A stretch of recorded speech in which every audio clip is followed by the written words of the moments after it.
ನಮಸ್ಕಾರ ವೀಕ್ಷಕರೇ, ಈ ಒಂದು ವಿಡಿಯೋದಲ್ಲಿ ಬಹಳ ಜನರು ಕಮೆಂಟ್ ಮಾಡ್ತಾ ಇದ್ರು ಹೊಸ ವೋಟರ್ ಐಡಿ ಈ ಒಂದು ಐಡೆಂಟಿ ಕಾರ್ಡಿಗೆ ಅರ್ಜಿಯನ್ನ ಹಾಕೋದು ಹೇಗೆ, ಆನ್ಲೈನ್ ಮುಖಾಂತರ ನಾವೇ ಖುದ್ದಾಗಿ ನಮ್ಮ ಮನೆಯಲ್ಲಿ ನಾವು ಅರ್ಜಿಯನ್ನ ಹಾಕೋದು ಹೇಗೆ ಅಂತ ಹೇಳಿ ಬಹಳ ಜನರು ಕಮೆಂಟ್ ಮಾಡ್ತಾ ಇದ್ರು. ಸೊ ಅದಕ್ಕಾಗಿ ಡೆಡಿಕೇಟೆಡ್ ವಿಡಿಯೋನ ಮಾಡ್ತಾ ಇದ್ದೀನಿ.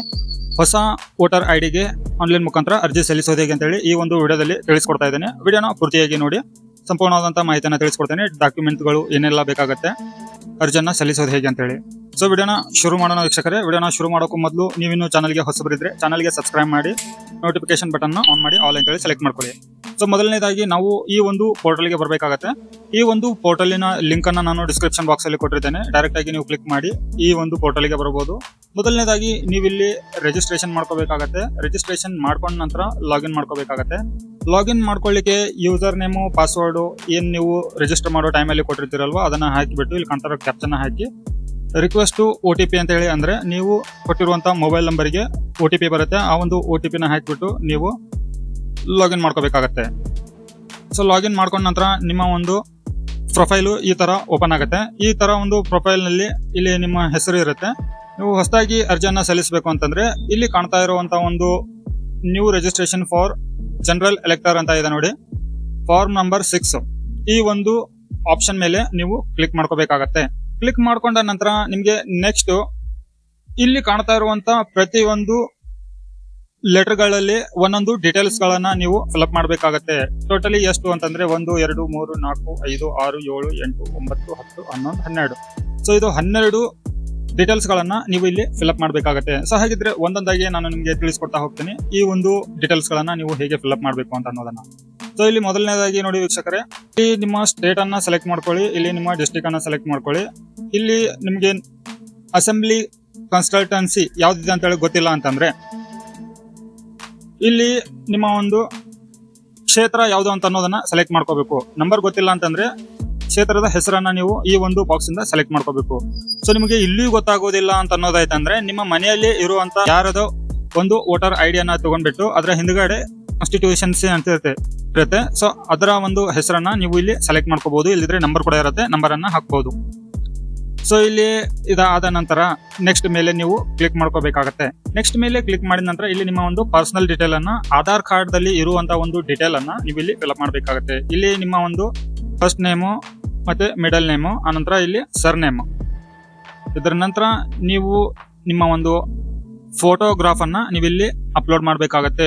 2 MB ಗಿಂತ ಕಡಿಮೆ ಇರುವಂತಹ ಒಂದು JPG ಫಾರ್ಮೆಟ್ ಅನ್ನ ನೀವಿಲ್ಲಿ ವೈಟ್ ಬ್ಯಾಕ್ ಗ್ರೌಂಡ್ ಅಲ್ಲಿ ಇರುವಂತಹ ಫೋಟೋನ ಅಪ್ಲೋಡ್ ಮಾಡಬೇಕಾಗತ್ತೆ. ಇದರ ನಂತರ ನೆಕ್ಸ್ಟ್ ಮೇಲೆ ಕ್ಲಿಕ್ ಮಾಡಿದಾಗ ಇಲ್ಲಿ ನೇಮ್ ಆಫ್ ನಿಮ್ಮ ಒಂದು ಸಂಬಂಧಿಕರ ಅಥವಾ ನಿಮ್ಮ ಪೇರೆಂಟ್ಸ್ ಆಗಿರ್ಬೋದು ಅಥವಾ ವೈಫ್ ಆಗಿರ್ಬೋದು ಅಥವಾ ಏನೋ ಒಂದು ಇಲ್ಲಿ ಕಾಣ್ತಾ ಇರುವಂತಹ ರಿಲೇಷನ್ ಅಲ್ಲಿ ಇದ್ದವ್ರು ಇದ್ರೆ ಅವರ ಒಂದು ಡೀಟೇಲ್ ಅನ್ನ ಇಲ್ಲಿ ಕ್ಲಿಕ್ ಮಾಡ್ಕೊಂಡು ಫಿಲ್ಅಪ್ ಮಾಡಬೇಕಾಗತ್ತೆ.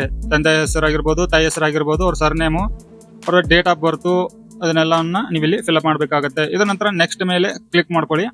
ನೆಕ್ಸ್ಟ್ ಮೇಲೆ ಕ್ಲಿಕ್ ಮಾಡ್ಕೊಂಡ ನಂತರ ಇಲ್ಲಿ ಮ್ಯಾಂಡೇಟರಿ ಇರುವಂತದ್ದು ಇದು ಮೊಬೈಲ್ ನಂಬರ್ ಅನ್ನ ನೀವು ಹಾಕ್ಲೇಬೇಕಾಗತ್ತೆ. ಯಾಕೆಂತಂದ್ರೆ ಇನ್ ಫ್ಯೂಚರ್ ಅಲ್ಲಿ ನೀವು ಆನ್ಲೈನ್ ನಲ್ಲಿ ಸಬ್ಮಿಟ್ ಮಾಡಿರುವಂತಹ ಈ ಒಂದು ವೋಟರ್ ಐಡಿ ಅಪ್ರೂವಲ್ ಆಗಿ ಒಂದು ವೇಳೆ ನಿಮ್ಮ ಮನೆಗೆ ಹಾರ್ಡ್ ಕಾಪಿ ಅಥವಾ ವೋಟರ್ ಐಡಿ ಮನೆಗೆ ಬರದೇ ಇದ್ರೆ ಆನ್ಲೈನ್ ಮುಖಾಂತರ ಈ ಒಂದು ಮೊಬೈಲ್ ನಂಬರ್ ಇಂದ ನೀವು OTP ಪಡ್ಕೊಂಡ್ಬಿಟ್ಟು ನಿಮ್ಮ ಒಂದು ವೋಟರ್ ಐಡಿಯನ್ನ ಇದೇ ವೆಬ್ಸೈಟ್ ಇಂದ ಡೌನ್ಲೋಡ್ ಮಾಡ್ಕೋಬಹುದು. ನಂತರ ಇಲ್ಲಿ ಇಮೇಲ್ ID ಕೂಡ ಮ್ಯಾಂಡೇಟರಿ, ನಿಮ್ಮ ಮೇಲ್ ID ಕೂಡ ಇಲ್ಲಿ ಅಪ್ಲೈ ಮಾಡ್ಕೊಳ್ಳಿ. ಸೊ ನಿಮ್ಮ ಮೇಲ್ ID ಕೂಡ ಇಲ್ಲಿ ಹಾಕೊಳ್ಳಿ. ಇದರ ನಂತರ ನೆಕ್ಸ್ಟ್ ಮೇಲೆ ಕ್ಲಿಕ್ ಮಾಡ್ಕೊಳ್ಳಿ. ನೆಕ್ಸ್ಟ್ ಮೇಲೆ ಕ್ಲಿಕ್ ಮಾಡಿದ ನಂತರ ಇಲ್ಲಿ ನಿಮ್ಮ ಜೆಂಡರ್ ಅನ್ನ ಸೆಲೆಕ್ಟ್ ಮಾಡ್ಕೊಂಡ್ಬಿಟ್ಟು ಇಲ್ಲಿ ನಿಮ್ಮ ಒಂದು ಡೇಟ್ ಆಫ್ ಬರ್ತ್ ಅನ್ನ ಹಾಕೊಂಡು ಯಾವ್ದಾದ್ರು ಒಂದು ಸಪೋರ್ಟಿಂಗ್ ಡಾಕ್ಯುಮೆಂಟ್, ಆಧಾರ್ ಕಾರ್ಡ್ ಆಗಿರ್ಬೋದು ಅಥವಾ ಇಲ್ಲಿ ಕೊಟ್ಟಿರುವಂತ ಲಿಸ್ಟ್ ಅಲ್ಲಿ ಯಾವ್ದಿದೆಯೋ ಅದನ್ನ ನೀವು ಇಲ್ಲಿ ಅಪ್ಲೋಡ್ ಮಾಡಬೇಕಾಗತ್ತೆ. ಬರ್ತ್ ಸರ್ಟಿಫಿಕೇಟ್ ಇರ್ಬೋದು, ಆಧಾರ್ ಕಾರ್ಡ್ ಇರ್ಬೋದು, ಪ್ಯಾನ್ ಕಾರ್ಡ್ ಇರ್ಬೋದು, ಡ್ರೈವಿಂಗ್ ಲೈಸೆನ್ಸ್ ಇರ್ಬೋದು, ಇಲ್ಲಿ ಲಿಸ್ಟ್ ಅಲ್ಲಿ ಕಾಣ್ತಾ ಇರುವಂತ ಡಾಕ್ಯುಮೆಂಟ್ ಗಳನ್ನ ನೀವು ಅಪ್ಲೋಡ್ ಮಾಡಬೇಕಾಗತ್ತೆ. ಇದರ ನಂತರ ಇಲ್ಲಿ ನಿಮ್ಮ ಒಂದು ಡೇಟ್ ಆಫ್ ಬರ್ತ್ ಡೀಟೇಲ್ಸ್ ಗಳನ್ನ ಫಿಲ್ಅಪ್ ಮಾಡಬೇಕಾಗತ್ತೆ. ಆಧಾರ್ ಕಾರ್ಡ್ ಅನ್ನ ಇಲ್ಲಿ ಅಪ್ಲೋಡ್ ಮಾಡಬೇಕಾಗತ್ತೆ ನೀವು ಏಜ್ ಪ್ರೂಫಿಗಾಗಿ. ಇದನ್ನ ಮಾಡಿದ ನಂತರ ನೆಕ್ಸ್ಟ್ ಮೇಲೆ ಕ್ಲಿಕ್ ಮಾಡ್ಕೊಳ್ಳಿ.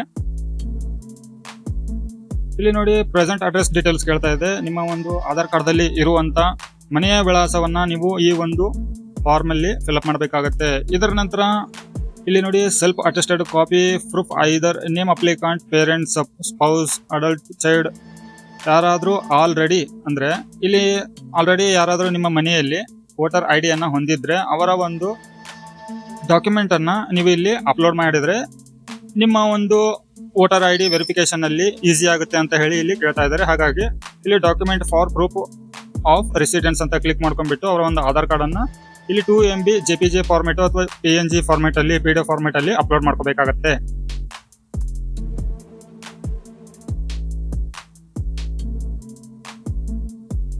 ಇದರ ನಂತರ ಇಲ್ಲಿ ನಿಮ್ಮ ಒಂದು ಫ್ಯಾಮಿಲಿ ಮೆಂಬರ್ ಡಾಕ್ಯುಮೆಂಟ್ ಅನ್ನ ಅಪ್ಲೋಡ್ ಮಾಡಿದ ನಂತರ ಅವರ ಒಂದು ಹೆಸರು, ಅವರ ಒಂದು ರಿಲೇಶನ್ಶಿಪ್, ಅವರ ಒಂದು ವೋಟರ್ ID ನಂಬರ್ ಅನ್ನ ಇಲ್ಲಿ ಎಂಟರ್ ಮಾಡಬೇಕಾಗುತ್ತೆ. ಇದರ ನಂತರ ನೆಕ್ಸ್ಟ್ ಮೇಲೆ ಕ್ಲಿಕ್ ಮಾಡ್ಕೊಳ್ಳಿ. ಇಲ್ಲಿ ಒಂದು ಡಿಕ್ಲರೇಷನ್ ಬರುತ್ತೆ. ಈ ಒಂದು ಡಿಕ್ಲರೇಷನ್ ಡೀಟೇಲ್ಸ್ ಗಳನ್ನ ನೀವು ಕೂಡ ಇಲ್ಲಿ ಫಿಲ್ಅಪ್ ಮಾಡಬೇಕಾಗತ್ತೆ. ಇದರ ನಂತರ ಇಲ್ಲಿ ನೋಡಿ ಕ್ಯಾಟಗರಿ ಯಾವ್ದಿದೆಯೋ ಅದನ್ನ ಇಲ್ಲಿ ನೀವು ಸೆಲೆಕ್ಟ್ ಮಾಡ್ಕೊಳ್ಳಿ. ಸೆಲೆಕ್ಟ್ ಮಾಡ್ಕೊಂಡ ನಂತರ ಸರ್ಟಿಫಿಕೇಟ್ ಅಟ್ಯಾಚ್ಡ್ ಇಲ್ಲಿ ಕೇಳ್ತಾ ಇರುವಂತ ಡೀಟೇಲ್ಸ್ ಗಳನ್ನ ನೀವು ಫಿಲ್ಅಪ್ ಮಾಡಿದ ನಂತರ ಒಂದ್ ವೇಳೆ ನೀವೇನಾದ್ರೂ ಡಿಸಬಿಲಿಟಿ ಪರ್ಸೆಂಟೇಜ್ ಎಷ್ಟಿದೆಯೋ, ಹ್ಯಾಂಡಿಕ್ಯಾಪ್ಟ್ ಏನಾದ್ರೂ ಇದ್ರೆ ನಿಮ್ಗೆ ಎಷ್ಟು ಪರ್ಸೆಂಟೇಜ್ ಬಾಡಿಯಲ್ಲಿ ಅಂಗವೈಕಲ್ಯತವನ್ನ ಹೊಂದಿದ್ದೀರಾ ಅಂತ ಅನ್ನೋದಕ್ಕೆ ಇಲ್ಲಿ ಡಾಕ್ಯುಮೆಂಟ್ ಅಪ್ಲೋಡ್ ಮಾಡಿದಿರೋ ಇಲ್ಲ ಅಂತ ಹೇಳಿ ಕೇಳ್ತಾ ಇದ್ದಾರೆ. ಅದನ್ನ ಅಪ್ಲೋಡ್ ಮಾಡ್ತಾ ಇದ್ರೆ ಎಸ್ ಅಂತ ಹೇಳಿ ಕೊಟ್ಬಿಟ್ಟು ಇಲ್ಲಿ 2 MB ಗಿಂತ ಕಡಿಮೆ ಇರುವಂತ ಒಂದು JPG ಫಾರ್ಮೆಟ್ ಅಥವಾ PDF ಫಾರ್ಮೆಟ್, PNG ಫಾರ್ಮೆಟ್ ಅನ್ನ 3ರಲ್ಲಿ ಯಾವ್ದಾದ್ರು ಒಂದನ್ನ ಅಪ್ಲೋಡ್ ಮಾಡಿ ಸ್ಕ್ಯಾನ್ ಮಾಡಿಬಿಟ್ಟು ಇದರ ನಂತರ ನೆಕ್ಸ್ಟ್ ಮೇಲೆ ಕ್ಲಿಕ್ ಮಾಡ್ಕೊಳ್ಳಿ. ಇಲ್ಲಿ ನಿಮ್ಮ ಒಂದು ಡೀಟೇಲ್ಸ್ ಗಳನ್ನ ಫಿಲ್ಅಪ್ ಮಾಡಿಬಿಟ್ಟು ಇಲ್ಲಿ ಕಾಣ್ತಾ ಇರುವಂತ ಒಂದು ಕ್ಯಾಪ್ಷನ್ ಇಲ್ಲಿ ಟೈಪ್ ಮಾಡಿಬಿಟ್ಟು ಪ್ರಿವ್ಯೂ ಅಂಡ್ ಸಬ್ಮಿಟ್ ಮೇಲೆ ಕ್ಲಿಕ್ ಮಾಡ್ಕೊಳ್ಳಿ. ಇದರ ನಂತರ ನೀವು ಕೊಟ್ಟಿರೋ ಡೀಟೇಲ್ ಎಲ್ಲ ಒಂದು ಪಾಪಪ್ ಮೆನು ಓಪನ್ ಆಗಿಬಿಟ್ಟು ಅದರಲ್ಲಿ ನಿಮಗೆ ಡೀಟೇಲ್ಗಳು ಓಪನ್ ಆಗುತ್ತೆ. ಸೊ ಅದು ಸರಿಯಾಗಿ ಇತ್ತಂದ್ರೆ ಸಬ್ಮಿಟ್ ಮೇಲೆ ಕ್ಲಿಕ್ ಮಾಡಿ. ಇಲ್ದಿದ್ರೆ ಏನಾದರೂ ಎಡಿಟ್ ಮಾಡಬೇಕು ಅನ್ನೋದಾಯ್ತು ಅಂತಂದ್ರೆ ಇಲ್ಲಿ ಕೀಪ್ ಎಡಿಟಿಂಗ್ ಅಂತ ಇದೆ, ಇದ್ರ ಮೇಲೆ ಕ್ಲಿಕ್ ಮಾಡ್ಕೊಳ್ಳಿ. ಸೊ ಇಲ್ಲಿ ನಾನು ಅಪ್ಲೋಡ್ ಮಾಡಿರೋ ಅಥವಾ ಕೊಟ್ಟಿರೋ ಡೀಟೇಲ್ಸ್ ಕರೆಕ್ಟ್ ಆಗಿದೆ. ಸಬ್ಮಿಟ್ ಮೇಲೆ ಕ್ಲಿಕ್ ಮಾಡ್ತಾ ಇದ್ದೀನಿ.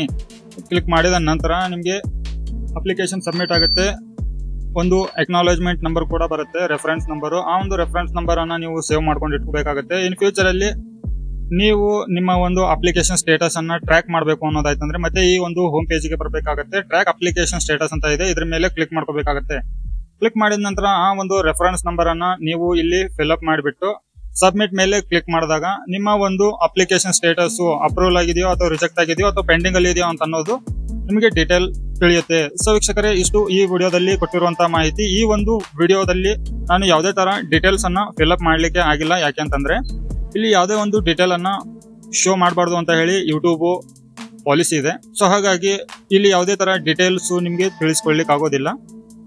ಹೇಳಿರುವಂತಹ ಮಾಹಿತಿ ಮಾತ್ರ ಎಲ್ಲ ಸರಿಯಾಗಿ ಕೊಟ್ಟಿದ್ದೇನೆ. ಇನ್ನು ಏನಾದ್ರೂ ಗೊತ್ತಾಗಿಲ್ಲ ಅಂತಂದ್ರೆ ವಿಡಿಯೋದ ಕೆಳಗಡೆ ಕಮೆಂಟ್ ಬಾಕ್ಸ್ ಇರುತ್ತಲ್ವಾ, ಕಮೆಂಟ್ ಮಾಡಿ. ನಿಮ್ಗೆ ಗೊತ್ತಾಗದೇ ಇರುವಂತಹ ಮಾಹಿತಿಯನ್ನ ಮತ್ತೆ ನಾನು ನಿಮ್ಗೆ ಕಮೆಂಟ್ ಬಾಕ್ಸ್ ಅಲ್ಲಿ ತಿಳಿಸ್ಕೊಡ್ತೇನೆ. ವೀಕ್ಷಕರೇ, ಮತ್ತೆ ಹೊಸ ಮಾಹಿತಿಯೊಂದಿಗೆ ಸಿಗ್ತೀನಿ. ಅಲ್ಲಿವರೆಗೂ ಜೈ ಹಿಂದ್.